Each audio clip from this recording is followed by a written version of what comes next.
Bismillahirrahmanirrahim. Assalamualaikum warahmatullahi wabarakatuh. Alhamdulillahirrahmanirrahim. Assalatu wassalamu ala asrofil anbiya'i wal mursalin wa ala alihi wa sahbihi ajmain amma ba'du. Yang terhormat Ibu Siti Rahayu, Magister Pendidikan, selaku dosen pengampu mata kuliah pengantar ilmu komunikasi, serta teman-teman yang berbahagia. Saya Evi Tiaswati. Saya Oktavia Nurhasana. Kami dari kelompok 6 akan mempresentasikan hasil kerja dari kelompok kami yang berjudul Komunikasi Verbal dan Komunikasi Nonverbal. Materi pertama akan disampaikan oleh rekan saya, yaitu Evi Tiaswati. Kepada Evi Tiaswati dipersilakan. Baik, terima kasih kepada Oktavia Nurhasana yang telah memberikan kesempatannya kepada saya. Jadi di dalam komunikasi itu ada komunikasi verbal dan komunikasi nonverbal. Nah, saya di sini akan menjelaskan mengenai komunikasi verbal. Nah, di dalam komunikasi verbal itu yang kita akan bahas adalah pengertian dari komunikasi verbal, unsur-unsur komunikasi verbal, ciri-ciri komunikasi verbal, faktor yang mempengaruhi komunikasi verbal, kelebihan dan kekurangan komunikasi verbal, dan praktek komunikasi verbal. Yang pertama adalah komunikasi verbal. Jadi sesuai yang di slide, yang tertera di slide, bahwa pengertian komunikasi verbal adalah komunikasi yang menggunakan kata-kata lisan maupun tulisan. Komunikasi ini paling banyak dipakai dalam hubungan antar manusia melalui kata-kata lisan maupun tulisan. Mereka mengungkapkan perasaan, emosi, pemikiran, gagasan, atau maksud mereka untuk menyampaikan fakta, data, informasi, serta menjelaskannya, serta bertukar perasaan dan pemikiran dan saling berdebat. Yang selanjutnya adalah unsur-unsur komunikasi verbal, yang dibagi menjadi dua, yaitu bahasa dan kata. Bahasa merupakan alat komunikasi yang berupa sistem lambang bunyi yang dihasilkan dari alat ucap manusia, yaitu mulut. Dalam komunikasi verbal, lambang bahasa yang dipergunakan adalah bahasa verbal lisan, tertulis pada kertas maupun elektronik. Agar komunikasi kita berhasil, setidaknya bahasa harus memenuhi 3 fungsi, yaitu untuk mengenal dunia di sekitar kita, yang kedua adalah untuk membina hubungan yang baik di antar sesama manusia, dan yang ketiga adalah berhubungan dengan orang lain untuk menciptakan ikatan-ikatan dalam kehidupan manusia. Nah, kata merupakan unsur bahasa yang diucapkan atau dituliskan yang merupakan perwujudan suatu perasaan dan pemikiran yang dapat dipakai dalam berbahasa. Dari keseluruhan komunikasi yang kita lakukan, ternyata komunikasi verbal hanya memiliki porsi 35%, sisanya adalah komunikasi nonverbal. Dengan porsi demikian pun, bahasa masih memiliki keterbatasan, yaitu yang pertama adalah jumlah kata yang tersedia untuk mewakili objek. Yang kedua adalah kata itu bersifat ambigu dan kontekstual. Yang ketiga adalah adanya pencampuran fakta dan penafsiran.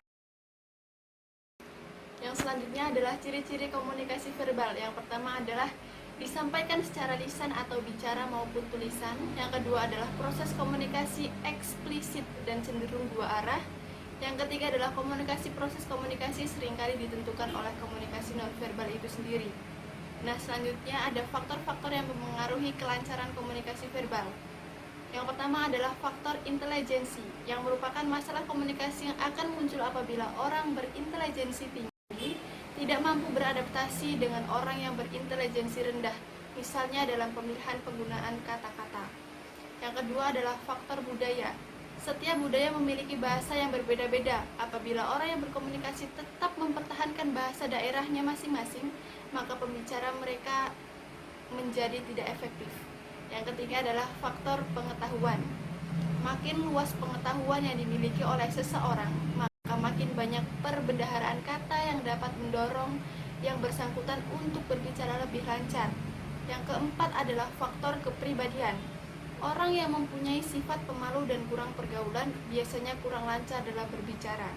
Yang kelima, faktor biologis. Kelumpuhan orang yang berbicara dapat menimbulkan kelainan seperti sulit mengatakan kata desis lip-sync karena ada kelainan pada rahang bibir gigi. Berbicara tidak jelas yang disebabkan oleh bibir sumbing, lidah tidak aktif. Yang keenam adalah faktor pengalaman. Makin banyak pengalaman yang dimiliki oleh seseorang, maka terbiasa ia menghadapi sesuatu. Orang yang sering menghadapi massa, sering berbicara di muka umum, akan lancar berbicara dengan keadaan apapun dan dengan siapapun. Selanjutnya adalah kelebihan komunikasi verbal. Yang pertama, komunikasi itu dapat disampaikan melalui lisan maupun tulisan. Yang kedua adalah komunikasi verbal dapat membahas kejadian masa lalu, ide atau abstraksi. Yang ketiga adalah komunikasi dapat menggunakan kata-kata yang lebih mudah dikendalikan daripada menggunakan bahasa isyarat yang berupa gerakan tubuh atau gerakan badan atau ekspresi wajah. Dan kekurangan komunikasi verbal adalah yang pertama, dalam paparan verbal selalu terdapat redundansi, repetisi, ambiguity, dan abstraksi. Yang kedua adalah adanya keterbatasan jumlah kata yang tersedia untuk mewakili suatu objek. Yang ketiga adalah kata-kata yang mengandung bias budaya. Yang keempat, diperlukannya banyak waktu untuk mengungkapkan pemikiran kita secara verbal, sehingga dari segi waktu pesan verbal sangat tidak efisien. Yang kelima, kata-kata yang disampaikan dalam suatu percakapan hanya membawa sebagian dari pesan itu sendiri. Selanjutnya ada praktek komunikasi verbal. Yang pertama adalah berbicara dengan menulis, yaitu yang umumnya untuk menyampaikan, orang cenderung lebih menyukai speaking daripada writing. Selain karena praktis speaking dianggap lebih mudah menyentuh sasaran karena langsung didengar oleh komunikan. Yang kedua adalah mendengarkan dan membaca, yaitu kenyataan menunjukkan pelaku bisnis lebih sering mendapatkan informasi daripada menyampaikan informasi. Pesan bisnis ini dilakukan lewat proses listening dan reading. Nah, selanjutnya adalah komunikasi nonverbal. Di dalam komunikasi nonverbal ini kita akan mempelajari mengenai pengertian komunikasi nonverbal itu sendiri, fungsi komunikasi nonverbal terhadap komunikasi verbal, karakteristik komunikasi nonverbal, tipe komunikasi nonverbal, kelebihan dan kekurangan nonverbal, serta perbedaan komunikasi verbal dan komunikasi nonverbal. Yang selanjutnya adalah komunikasi nonverbal. Pengertian komunikasi nonverbal. Komunikasi nonverbal merupakan komunikasi yang pesannya dikemas dalam bentuk nonverbal, yaitu tanpa kata-kata. Dalam berkomunikasi, hampir secara otomatis komunikasi nonverbal ikut terpakai, karena komunikasi nonverbal bersifat tetap dan selalu ada. Komunikasi nonverbal lebih jujur, mengungkapkan hal yang mau diungkapkan karena spontan. Selanjutnya adalah fungsi komunikasi nonverbal terhadap komunikasi verbal. Yang pertama, pengulangan, mengulangi kembali gagasan yang sudah dikemukakan secara verbal. Yang kedua, pengganti, menggantikan lambang-lambang verbal.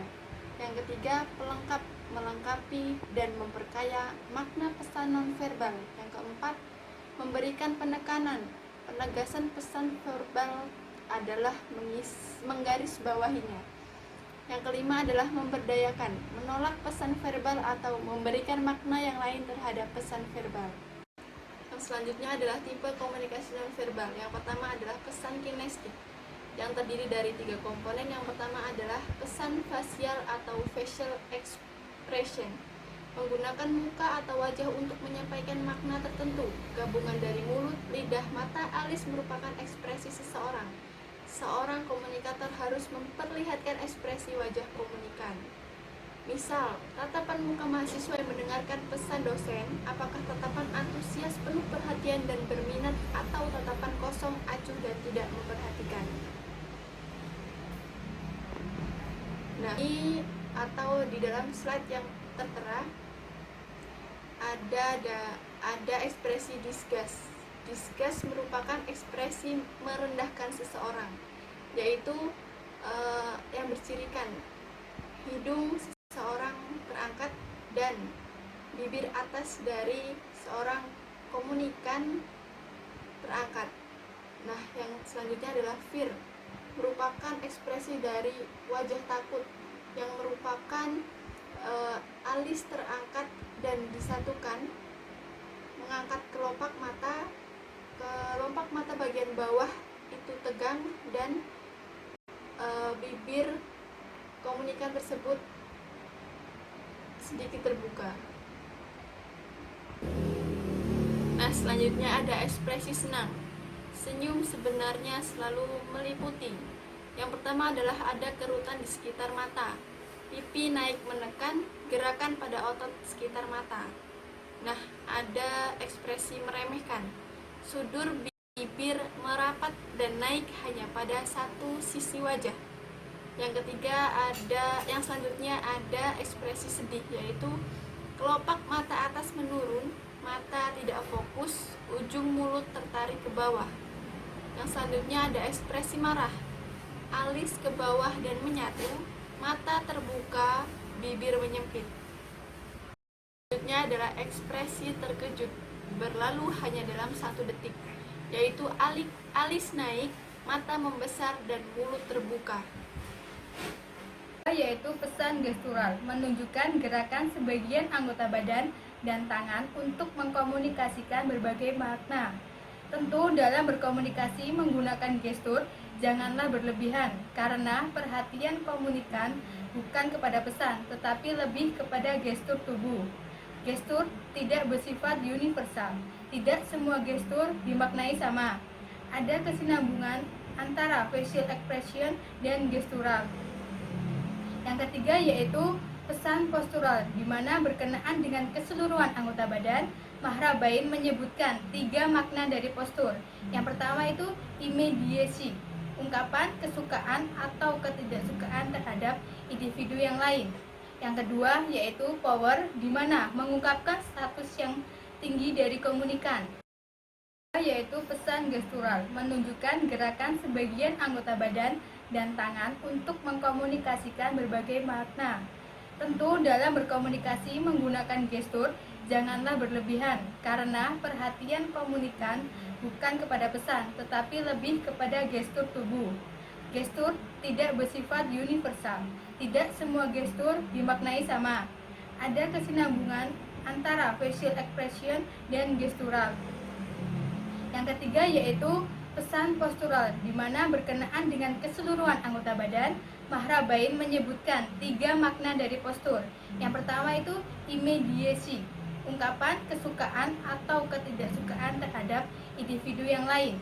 Yang kedua yaitu power, di mana mengungkapkan status yang tinggi dari komunikan. Yang ketiga yaitu responsiveness, yaitu mengungkapkan reaksi emosional individu pada lingkungannya secara positif dan negatif. Contohnya itu seperti gambar yang ada pada slide. Selanjutnya yaitu pesan proksemik, di mana pesan proksemik disampaikan melalui pengaturan jarak dan ruang. Dengan mengatur jarak, mengungkapkan keakraban kita dengan orang lain. Semakin dekat jaraknya, maka kita semakin akrab. Contohnya seperti gambar pada slide ini, yaitu jarak formal dan jarak akrab. Selanjutnya yaitu pesan artifaktual, di mana pesan artifaktual itu diungkapkan melalui penampilan tubuh, pakaian, dan kosmetik. Pakaian menyampaikan pesan, pakaian terlihat sebelum suara terdengar. Umumnya, pakaian kita pergunakan untuk menyampaikan identitas kita, untuk mengungkapkan pada orang lain siapa kita. Contohnya seperti pada gambar di sini adalah seorang dokter. Lanjut, yaitu yang keenam, pesan paralinguistik adalah pesan nonverbal yang berhubungan dengan cara mengucapkan pesan verbal. Pesan yang penting harus ditekankan, yaitu yang pertama ada intonasi, yang kedua artikulasi, yang ketiga volume atau tinggi rendahnya suara, yang keempat adalah ritme.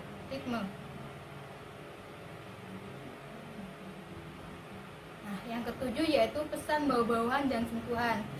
Pesan bau-bauan contohnya seperti bau mulut, dan yang selanjutnya adalah pesan sentuhan seperti orang berjabat tangan. Di sini ada kelebihan komunikasi nonverbal. Yang pertama yaitu melengkapi atau mempertegas komunikasi verbal. Yang kedua itu komunikasi nonverbal mudah dipahami tanpa harus menjelaskan lebih lanjut. Dan yang ketiga yaitu komunikasi nonverbal dapat menggantikan perilaku verbal. Yang keempat, perilaku komunikasi nonverbal lebih jujur daripada komunikasi verbal. Adapun kekurangan komunikasi nonverbal yaitu yang pertama, kurang sopan bila digunakan dalam komunikasi formal. Yang kedua, kadang terjadi kesalahpahaman dalam memahami makna.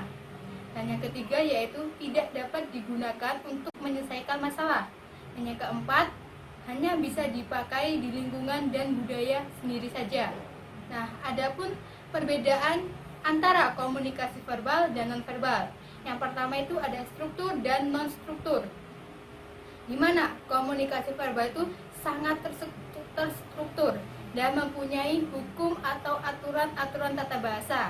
Sedangkan komunikasi nonverbal tidak ada sama sekali atau hampir tidak ada struktur formal yang mengarahkan komunikasi.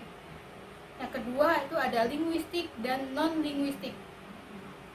Nah, mempelajari macam-macam segi bahasa verbal karena linguistik adalah ilmu yang mempelajari asal-usul, struktur, sejarah, variasi regional, dan ciri-ciri fonetik dari bahasa. Sedangkan komunikasi nonverbal belum atau tidak memiliki sistem bahasa yang didokumentasikan, walaupun ada usaha untuk memberi arti khusus pada ekspresi wajah tertentu. Dan yang ketiga yaitu dipelajari dan didapat secara alamiah. Jarang sekali individu diajarkan cara untuk berkomunikasi secara nonverbal, bahkan mungkin tidak ada.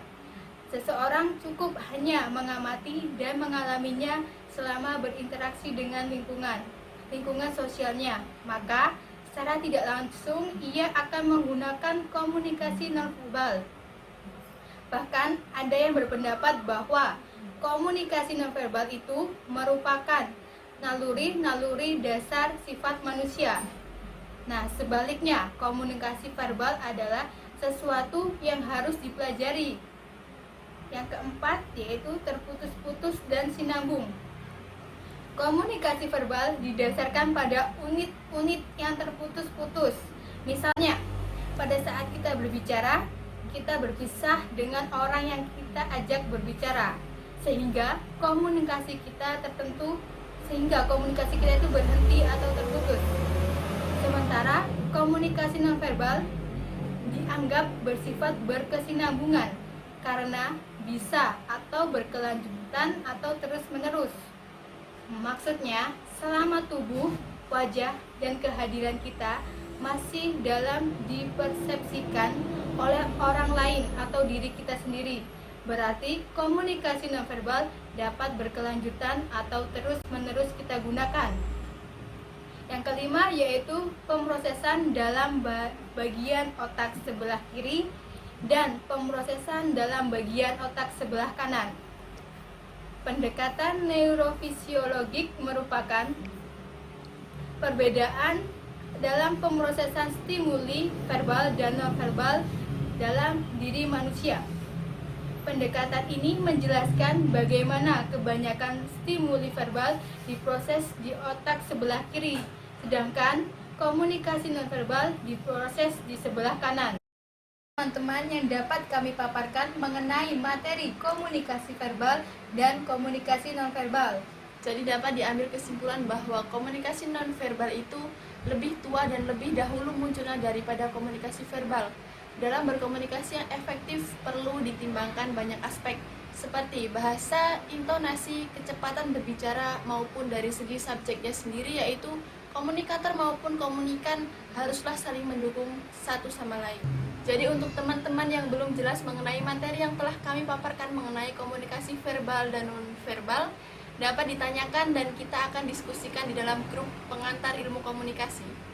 Sekian presentasi dari kami. Apabila ada salah kata kami mohon maaf, dan kepada Allah kami mohon ampun. Kami akhiri. Wabillahi taufiq wal hidayah. Wassalamualaikum warahmatullahi wabarakatuh.